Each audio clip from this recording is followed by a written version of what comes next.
জাকির অদিতিকে নিয়ে বেরিয়ে গেল, কিন্তু রূপকথার নেশা তখনও নামেনি। নেশা না নামলে ছেড়েও দিতে পারছিল না রাহুল। তাই গঙ্গার ধারে একটা বেঞ্চিতে বসলো দুজন। রূপকথা অনেক কথা বলে যাচ্ছিল। সব না শুনলেও রাহুল বেশিরভাগই শোনার চেষ্টা করছিল। সেসব কথার উত্তরই দিচ্ছিল। রূপকথা নিজেকেই বিভিন্নভাবে দোষারোপ করছিল। নিজেকে দোষারোপ করার এই এক সুবিধে। আশেপাশে যারা থাকে তারা বোঝাতে থাকে যে ওর কোনো দোষ নেই।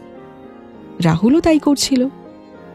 রূপকথা বলছিল, জানিস তো, আমি খুব খারাপ, তাই কেউ আমার কাছে থাকে না, হারিয়ে যায়। আমি আসলে কাউকে আগলে রাখতে পারি না। এই তথ্যে কোনো খাদ নেই, কিন্তু রাহুল ওকে বোঝাচ্ছিল যে থাকার সে ঠিকই থেকে যায়। তুই হয়তো আজ খেয়াল করতে পারছিস না, একদিন ঠিকই বুঝবি। এই সমস্ত কথাবার্তায় দুটো কাজ একসঙ্গে হচ্ছিল। রূপকথা নিজের সমস্ত ভুল ত্রুটির জাস্টিফিকেশন রাহুলের থেকে আদায় করে নিচ্ছিল, আর রাহুলও কেউ না থাকার প্রসঙ্গে নিজের থেকে যাওয়ার কথাটা বারবার মনে করিয়ে দিচ্ছিল। ভীষণ স্পষ্টভাবে নাম নিয়ে না হলেও ইঙ্গিত সেদিকেই করছিল। রূপকথার নেশা আসলে অনেকক্ষণ আগেই কেটে গেছিল। সে কথা নিজেকেও জানতে দেয়নি। এখনই বাবা চলে এলে দিব্যি সুস্থ স্বাভাবিক হয়ে সে কথা বলতে পারবে, কিন্তু ভাবখানা এমন করছিল যেন ঠিক করে বসতে পর্যন্ত পারছে না। আর সেজন্যই রাহুল নিজের বুক পেতে দিয়েছে। উদারতার জ্বলন্ত নিদর্শন। বেশ অনেকক্ষণ বাদে রূপকথার নেশা নামল। রাহুল জিজ্ঞেস করল, খিদে পেয়েছে তো, কিছু খেয়ে নে। তখন প্রায় 8:30 বাজে। চন্দননগরে লোকজন অনেক রাত পর্যন্তই থাকে, কিন্তু তাও রূপকথাকে বাড়ি ফিরতে হবে এবার। অনেকক্ষণ বাইরে আছে, বাড়ির লোকও চিন্তা করবে। চিন্তা না বলে অবশ্য দুশ্চিন্তা বললেই চলে। সুলেখা দেবী মেয়েকে তো ভালো মতোই চেনে, তাই তার দুশ্চিন্তাই বেশি। রাহুল কোত্থেকে 2 প্লেট চিকেন মোমো নিয়ে এলো। 2 হাতে করে নিয়ে আসার সময় তাকে দেবদাস সিনেমার কিরণ খেরের মতো লাগছিল। নিজের মনেই হাসল রূপকথা। খিদেটা সত্যিই পেয়েছিল। রুটি আর চিকেন কতটুকুই বা খেয়েছিল, কে বেল মিটিয়েছে তাও খেয়াল নেই। রাহুলই মিটিয়েছে হয়তো। মোমো খেয়ে একটু শান্তি হলো রূপকথার। স্যুপটা দারুণ করেছিল। রাহুলের দিকে তাকিয়ে মিষ্টি হেসে বলল, থ্যাংক ইউ, তুই জাস্ট আমায় বাঁচিয়ে দিলি। কাল রোববার। রাহুলের কালও বেরোবার ইচ্ছে আছে, কিন্তু কিভাবে রূপকথাকে বলবে বুঝতে পারছিল না। অনেকক্ষণ ধরে উসখুস করছিল। শেষে আর থাকতে না পেরে বলল, আজ এতক্ষণ বেরিয়েছিস, কাল নিশ্চয়ই আর বেরোবি না তুই? রূপকথা রাহুলের কথার ইঙ্গিত বুঝতে পারছিল। প্রশ্রয় দিয়ে বলল, কেন বেরোবো না? কালকেও বেরোবো। কালকে তোর সময় হবে? রাহুল প্রায় সঙ্গে সঙ্গেই বলল, হ্যাঁ হবে তো সময়, সময় হবে। এক কথা দুবার বলে নিজেই লজ্জায় পড়ে গেল।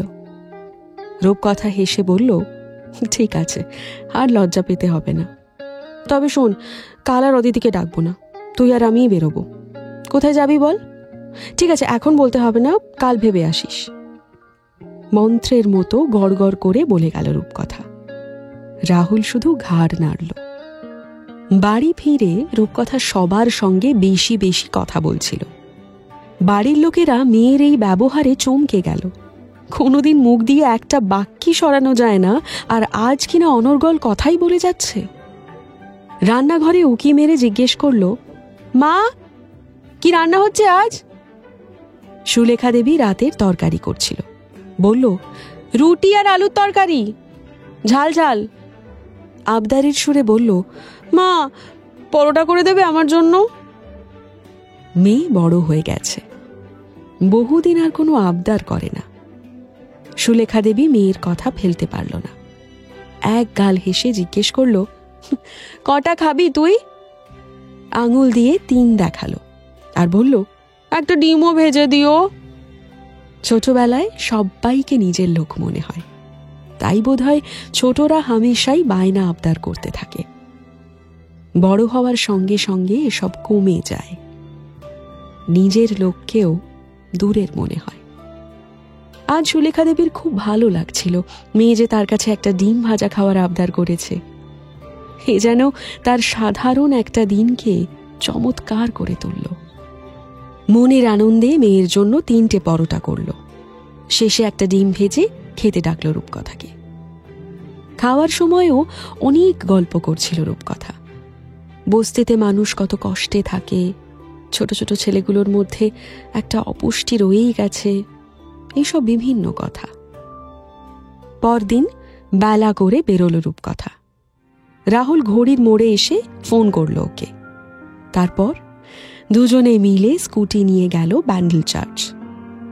ব্যান্ডেল চার্চে ভিড় নেই, খুব কমজনই ঘুরে বেড়াচ্ছে। আধ ঘন্টায় ব্যান্ডেল চার্চ ঘুরে বাইরে দাঁড়িয়েছিল ওরা। হঠাৎ একজন লুঙ্গি পরা লোক এসে বলল, নৌকায় যাবে? 1 ঘন্টা ঘোরাবো, চলো না, বেশি না, 300 টাকা, যাবে? রাহুল মনে মনে 1 পায়ে রাজি। রূপকথার মনে কি চলছে বুঝতে পারছিল না। রূপকথার দিকে তাকিয়ে জিজ্ঞেস করলো, কিরে, যাবি? গেলেও হয়, না গেলেও হয়, এমন একটা ভাব করে রূপকথা বলল, চল ঘুরে আসি। রূপকথা আর রাহুল দুজনেই ওদের এই নৌকো ভ্রমণের কারণ হিসেবে মাঝির সাধাসাধিকেই দায়ী করছিল। রাহুল বলল, এখন তো অফ সিজন, বেশি লোক হয় না, ওদের কি করে চলবে বল, তাই না? রূপকথাও ওর সঙ্গে সহমত হলো। কিন্তু অফ সিজনে যিশুর না চলতে পারে, মাঝির ঠিকই চলে যায়। প্রিন্সেপ ঘাটই হোক, মঙ্গল পান্ডেই হোক, কিংবা এই ব্যান্ডেল চার্চ, নৌকো কোথাও থেমে থাকে না। প্রেমের নদীতে তুমুল স্রোতে নৌকো সবসময়ই ভাসতে থাকে। নদীর ধার বরাবর নৌকো দাঁড় করিয়ে মাঝি আসছি বলে কোথাও একটা চলে গেল। আশেপাশে কোনো লোকজন নেই, 2-1টা পাখি উড়ে বেড়াচ্ছিল।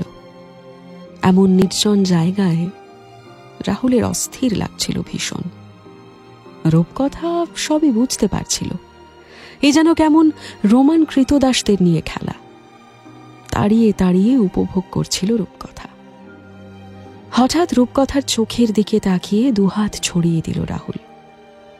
এই অবস্থায় ফিরিয়ে দিলে মুশকিল।